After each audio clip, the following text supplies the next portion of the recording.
Hi friends, నేను మీ JD. Welcome to Bigg Boss advance అప్డేట్లో భాగంగా మనకు ఫస్ట్ కెప్టెన్సీ లేదని తెలుసు కదా. కెప్టెన్సీని తీసేశారు. కానీ మరి బిగ్ బాస్ ఊరుకుంటాడు, కెప్టెన్సీ లేకపోతే ఎవరు మాట వింటారో అంత అడ్డగోలుగా ఉంటుంది. అందుకని చెప్పేసి ఇప్పుడు మనకు రాజకీయంలో కనుక మినిస్టర్ పదవి ఇవ్వకపోతే నామినేటెడ్ పోస్టులు ఉంటాం, ఆ టైప్లో చీఫ్. మరి ఈ చీఫ్ అనే వాళ్ళని చీఫ్గా చేస్తాడో గొప్పగా చేస్తాడో తెలియదు, చీఫ్ అనే పోస్ట్ని అయితే క్రియేట్ చేశారట. సో ఇది మీకు అడ్వాన్స్ అప్డేట్. ఇది రేపు టెలికాస్ట్ అవుతుంది, మేబీ ఈ రోజు అయితే అవ్వదు. సో ఈ చీఫ్లుగా ముగ్గురు సెలెక్ట్ అయ్యారంట. వాళ్ళు ఎవరో చూద్దాం. నైనిక అద్భుతమైన డ్యాన్సరు, మంచి నీట్గా కుర్రకార గుండెలో రైలు పరిగెత్తించే డ్రెస్సులు వేసి మంచి బ్యూటిఫుల్గా ఉండే అమ్మాయి Nainika, one of the chief.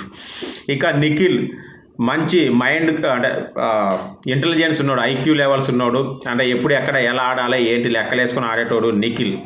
ఇక యష్మి గౌడ గురించి ఇప్పుడే మనం చెప్పలేము, కానీ మంచి డ్రెస్సులు వేసుకుంటూ మరో రతికలాగా అవుతుంది అనే కామెంట్స్ చేస్తూ ఉన్నారు. నిజమా కాదా చెప్పండి. సో ఈ ముగ్గురు అయితే చీఫ్లుగా సెలెక్ట్ అయ్యారట. ఒకటి నైనిక, నిఖిల్, యష్మి. ఎలా సెలెక్ట్ అయ్యారు ఏంటని తర్వాత చూద్దాం. ఇదైతే రేపు మీకు టెలికాస్ట్ అవుతుంది.